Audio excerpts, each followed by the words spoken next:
here with Nick. We're in Iceland. We're in, what town are we in? There's no town actually. It's just a hotel, but where are we? Don't make me say it. So Icelandic language is very, very difficult. I'm not native to Iceland. I'm from Scotland, and I'm still working on the language. But we are very close to the town of Vik and Myrdal, which are not far from this very difficult named hotel. And we're on the south coast, right? We are. Yeah, of Iceland. So we're here, and Nick is our amazing tour guide. He's been with us for the last 2 days, and we have another day. And he is with Arctic Adventures, and he is really knowledgeable, obviously, about this country and a lot of other stuff, it turns out we found out. So I wanted to give him an opportunity to tell us all the things that he loves about Iceland and why everyone should visit it. So this is my first love of Iceland is really the landscape. It's one of the reasons I came here. It's full of mountains, glaciers, volcanoes, and many waterfalls and rivers. It's just a beautiful place to come and explore and have an adventure. It's wild.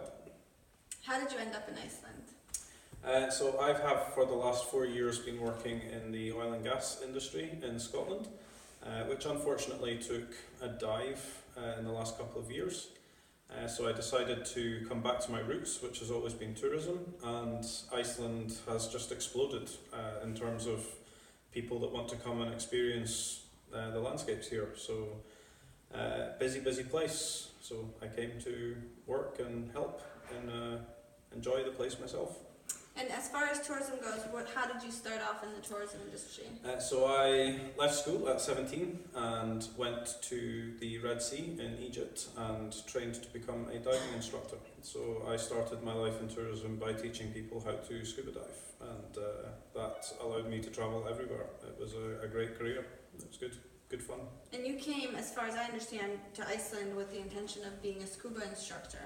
There is scuba diving in Iceland, if you can believe it. Yeah, so I took a job with a small company called Scuba Iceland, and Iceland being the big tourist machine that it is, this small company was purchased by a much larger company called Arctic Adventures, which for me has been excellent because it gave me access to so many more tours and the ability to now become a multi-day tour guide here in the country. So it's really allowed me to branch out in what I'm able to do in Iceland. So give me your top 5 things that you love, places that, obviously this country is small but has so many things to offer, but if people are coming here, they don't know, they know nothing about Iceland. If they're going to do 5 things, what are your top 5 favorite things about this country? So I'm going to start with my original passion, which is diving. So this is why I came here ultimately. One of the top 10 dive sites in the world is Silfra. A glacier fissure that has opened up between 2 separating tectonic plates. It's filled with melted water from a glacier, so it is very cold. Yes, and Vanessa and I did it. We snorkeled in it. You can also scuba dive in it.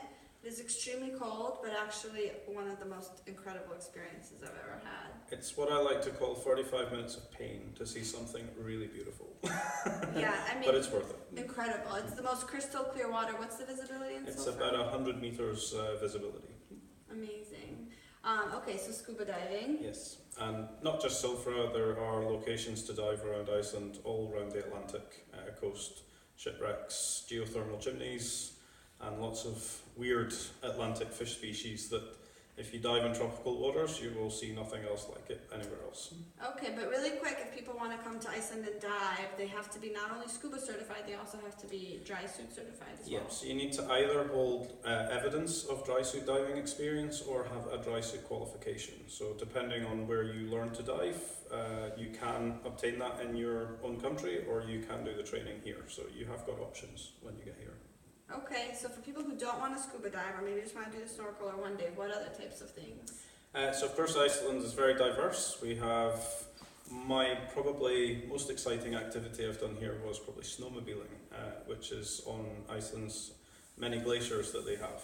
It's very thrilling, very fast, and it also gets you up onto the glaciers. It's a good way to see some of the higher landscapes in the country and have a bit of fun while you're doing it. So we were on a glacier today. We did the glacier hike Yes. and a ice cave. It was amazing. Is the snowmobiling at a different glacier? How many glaciers are there in Iceland? So there are quite a lot. They usually stem from bigger glaciers. So Iceland is home to Vatnajökull, which is Europe's largest glacier, and it has lots of outfalls that come from this bigger one. And we have different activities that you can do, like snowmobiling or caving. Yeah. The ice caves are probably one of the most visited attractions that we have on the glaciers because they are simply Breathtaking. Yeah, they are They're so truly blue. amazing. The colours that you can see in the ice here are incredible, especially when you can get into the ice. And is that hard to do? That's only a winter activity? No, well the caves themselves, yeah, they flood during the summer, so you would have to come here in the winter to see them. But they are quite easy to do. The tours are we rate them as easy. Children have to be kind of 10 years or older from a not running loose point of view. Right. And but they check? Yes, we check.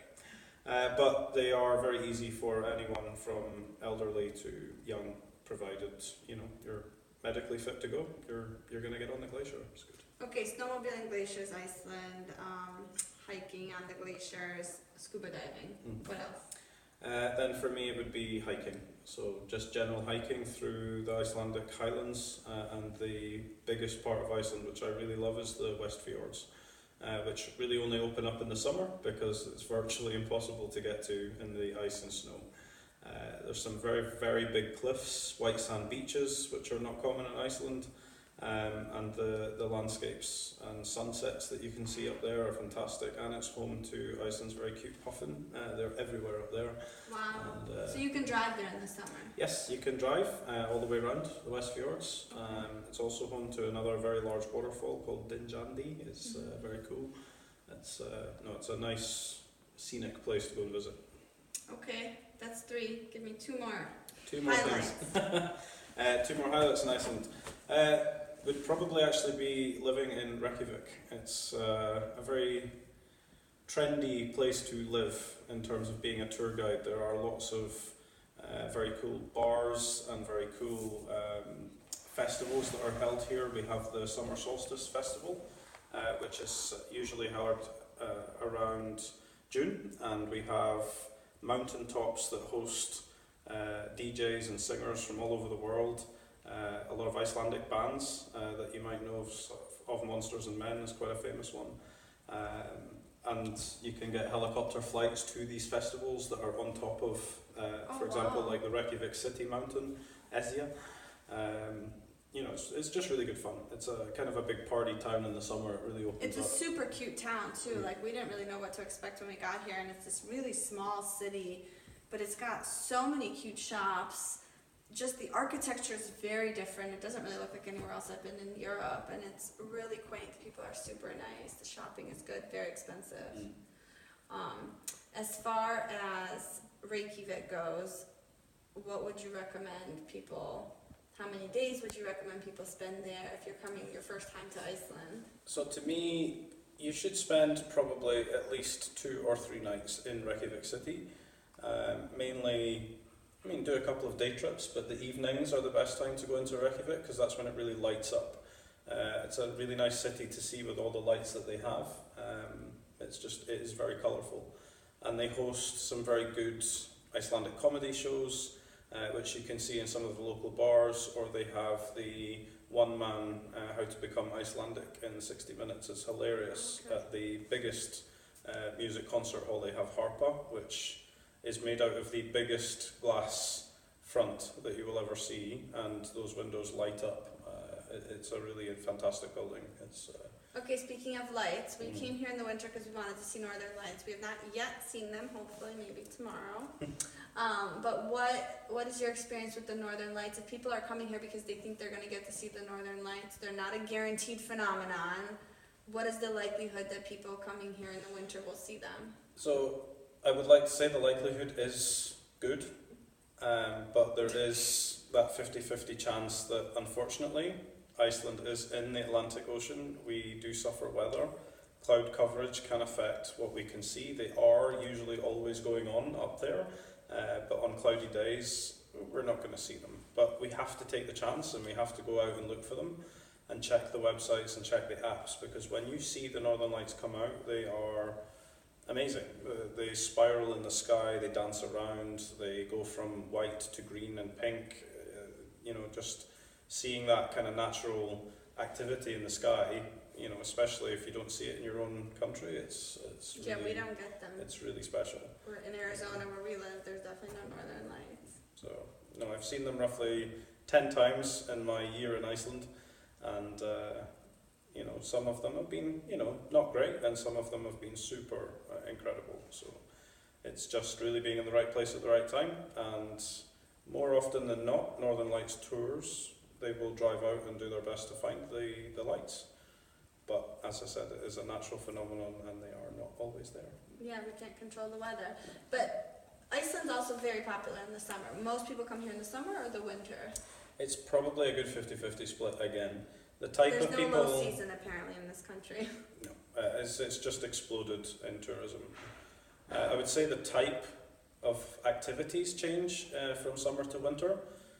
So a lot of people are more into backpacking in Iceland around the summer. So they go on big hiking tours around the country. They do the Icelandic Ring Road, which goes all the way around. So you can literally So see... you can drive all the way around the country in the summer. So there's literally one big road that goes around the country, and you can just take off and find what you find. Wow, sounds amazing.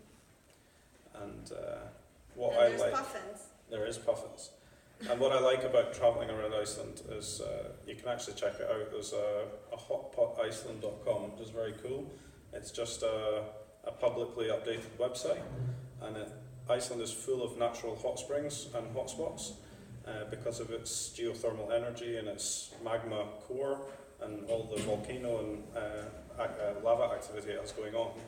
We have natural jacuzzis and hot pots just situated randomly around the country. So when you drive the ring road, you can just stop at a beach and sit in a hot pot and watch the coast. It's something special.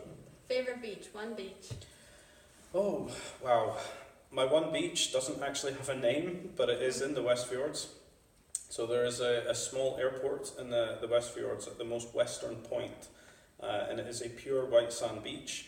And it looks directly out into the Atlantic, but is surrounded by cliffs either side. But it is directly west, so at the right time of day, the sun comes right down the middle. And in the summer, you can swim there, you can camp on the beach. It's really special. Sounds glorious. Well, we've loved our time in Iceland. We've had an amazing experience.